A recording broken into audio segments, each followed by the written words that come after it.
In the year 2147, humanity had stretched its fingers across the stars, forging uneasy alliances with extraterrestrial civilizations through the interstellar concordance. Earth's colonies dotted the galaxy like scattered jewels, but none shone as mysteriously as Elisera Prime, a planet shrouded in perpetual twilight, where bioluminescent forests glowed under twin moons. It was here, on the fringes of known space, that Dr. Elias Thorne, a xenobiologist from the United Earth Alliance, found himself stationed at Outpost Zeta 9. The outpost was a sprawling complex of domed habitats, linked by pressurized corridors that hummed with the constant whir of life support systems. Elias had come seeking knowledge, driven by an insatiable curiosity about alien life forms that had defined his career since childhood. Elias was no stranger to the unknown.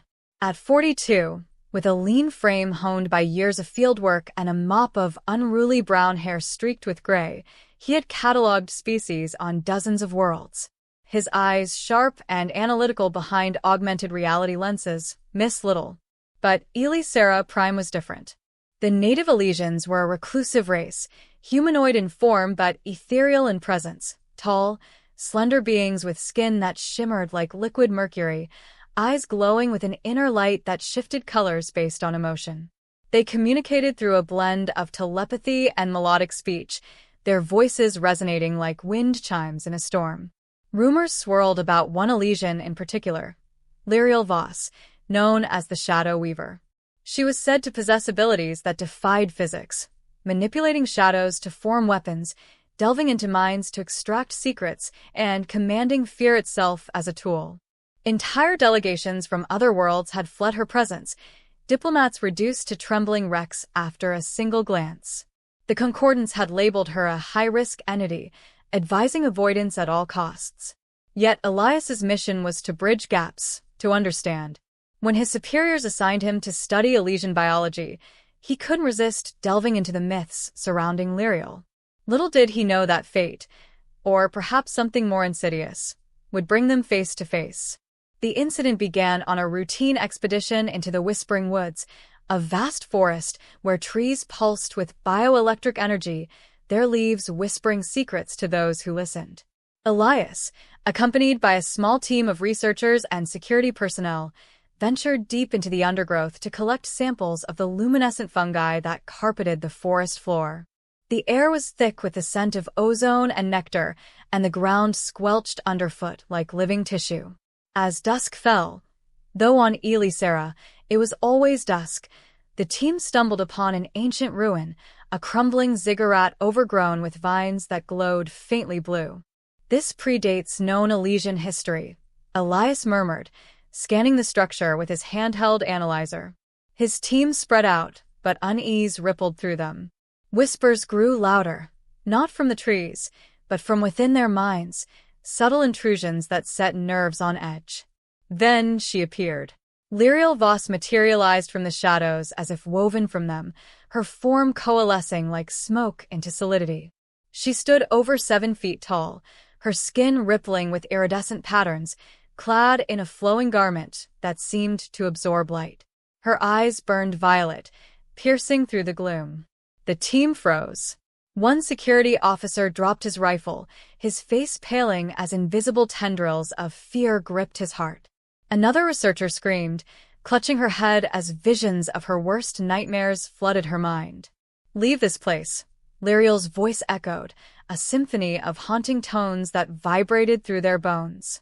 The team bolted, abandoning equipment in their panic. Elias, however, remained rooted, his heart pounding but his resolve unbroken. He met her gaze steadily, adjusting his lenses to record every detail.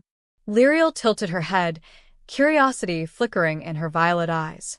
She stepped closer, shadows trailing her like loyal hounds. "Everyone is afraid of me," she said, her voice softening to a melodic whisper. "But why aren't you afraid of me, human?" Elias swallowed, his scientific mind racing. He had read the reports. Lyriel's powers stemmed from a rare genetic mutation among Elysians, allowing her to project psionic fields that amplified primal fears. But he had prepared, meditating on techniques to shield his thoughts, drawing from Earth's ancient mindfulness practices blended with neural implants. More than that, he saw not a monster, but a being isolated by her gifts. "I'm not afraid because I choose not to be," Elias replied, his voice steady. "Fear is a reaction, but understanding is a choice. I've come to learn about your world, not to conquer it." Lyriel's eyes shifted to a softer blue, intrigue replacing menace. She circled him slowly, shadows brushing his skin like cool silk. Bold words, human. Many have uttered similar before crumbling. "What makes you different?" Elias held out his analyzer, showing her the holographic display of Elysian DNA sequences he had mapped. "Knowledge. I've studied your people from afar. Your abilities fascinate me, not terrify me. Perhaps we could talk." For the first time in centuries, Lyriel felt a spark of something other than solitude. She waved a hand, and the shadows receded. "Very well. Follow me if you dare." Thus began an unlikely alliance. Lyriel led Elias deeper into the ruins, where walls etched with glowing runes told stories of her ancestors, Elysians who once wielded shadows to protect their world from cosmic threats. As they walked, she shared fragments of her past. Born during a solar eclipse, Lyriel's powers manifested early, accidentally terrifying her family into exile. She wandered alone, honing her abilities, becoming a guardian of forbidden knowledge. But power bred fear, and fear bred isolation. Elias listened, enthralled. He shared tales of Earth, its oceans, cities, and the human drive to explore. They spent hours in the ruins, Elias sketching notes while Lyriel demonstrated controlled bursts of her power, shaping shadows into illusions of stars and planets. For the first time, she laughed, a sound like distant thunder softened by rain. Back at the outpost, Elias's team was in disarray. "You survived," his assistant, Mara, exclaimed, her eyes wide. "She's a monster." "No," Elias corrected gently. "She's misunderstood." He omitted the details of their conversation, knowing it would invite scrutiny.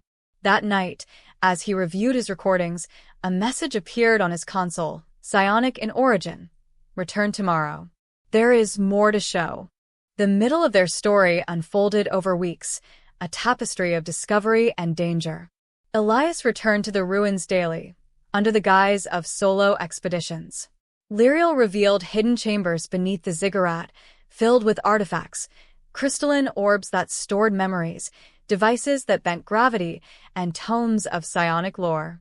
She taught him to sense the subtle energies of Elisera, enhancing his implants to perceive the planet's bioelectric web.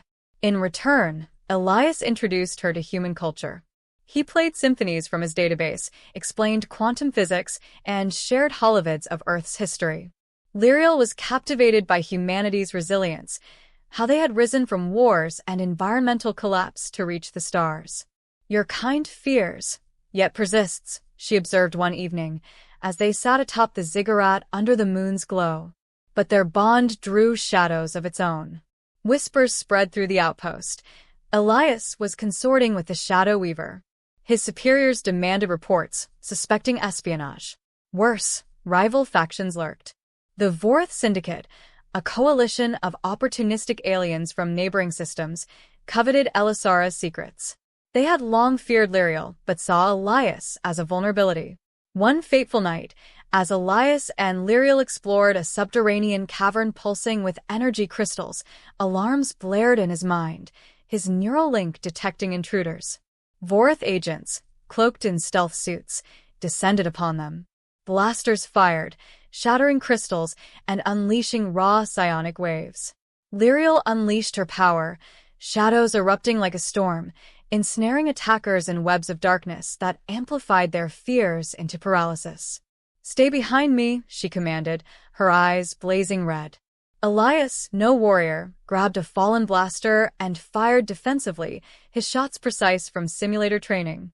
But a stray bolt grazed his arm, searing pain lancing through him. Lyriel whirled, her shadows forming a shield around him. In that moment, she delved into his mind, not to harm, but to share strength. Images flooded Elias, her loneliness, her desire for connection, mirrored by his own life of solitary pursuit. Together, they repelled the assault. Lyriel interrogated a captured Vorith, her psionic probe extracting their plan to steal the ziggurat's core artifact, a nexus stone that could amplify psionic abilities galaxy-wide. "They seek to weaponize what I protect," she growled. Elias bandaged his wound, determination hardening. "We stopped them. Together." Their partnership deepened into something profound. Days blurred into a montage of preparation. Elias used his outpost access to hack Vorith communications, revealing an impending full-scale invasion. Lyriel trained him in basic psionics, teaching him to shield his mind and project minor illusions. Their conversations turned intimate. Elias confessed his fear of irrelevance in a vast universe, while Lyriel admitted her terror of being forever alone. Romance flickered tentatively. One evening, as bioluminescent rain fell, Lyriel touched his hand, her skin warm despite its metallic sheen. "You see me, Elias. Not as a weapon, but as me." He smiled. "And you see beyond my humanity. We're more alike than different." But tension mounted. The Vorith amassed ships in orbit, their blockade tightening. Elias's superiors evacuated the outpost, ordering him to leave. He refused, sneaking back to Lyriel. "This is bigger than us," he said.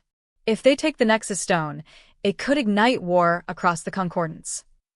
Lyriel nodded, her eyes resolute. "Then we defend it." The climax erupted in a storm of chaos. Vorith dropships pierced the atmosphere, landing troops amid the whispering woods. Elias and Lyriel rallied unlikely allies, a handful of loyal Elysians who revered Lyriel as a legend, and Elias's defected team members who had witnessed her heroism. Battle raged around the ziggurat. Shadows clashed with laser fire, psionic blasts crumpling armored foes. Elias coordinated from a makeshift command post, using drones to disrupt enemy formations. Lyriel was a force of nature, weaving darkness into barriers and tendrils that disarmed attackers. Yet, the Vorith leader, a hulking brute named Krazak, breached the inner chamber. He seized the Nexus Stone, its glow amplifying his own crude telekinesis. "The Shadow Weaver falls today," he bellowed, hurling debris at her. Lyriel countered, but the stone's power overwhelmed her. She staggered, shadows flickering weakly. Elias charged in, tackling Krazak with a desperate surge. They grappled, the stone between them. In the melee, Elias's implant interfaced with the artifact accidentally, merging human tech with alien psionics. A surge of energy exploded, visions assaulting both, shared histories, pains, hopes. Krazak screamed, his mind shattering under the overload. The stone cracked, its power dissipating harmlessly. As the Vorith retreated, defeated, Elias helped Lyriel to her feet. "It's over," he whispered. She smiled weakly, eyes shifting to a warm gold. "No, human. It's beginning." In the aftermath, the Concordance hailed them as heroes. Elias's reports vindicated Lyriel, portraying her as a protector, not a threat. Diplomatic ties strengthened, with Elisera opening to cautious exchange. Elias chose to stay, establishing a joint research institute at the ziggurat. Lyriel, no longer isolated, found purpose in teaching her kin to control their gifts without fear. Years passed. Under twin moons, they walked the woods hand in hand. "Everyone was afraid of me," Lyriel mused, "but you weren't." Elias chuckled. "Because I saw the light in your shadows." Their story became legend, a testament to bridging worlds, not through conquest, but curiosity and courage. In the vast cosmos, fear yielded to understanding, one connection at a time.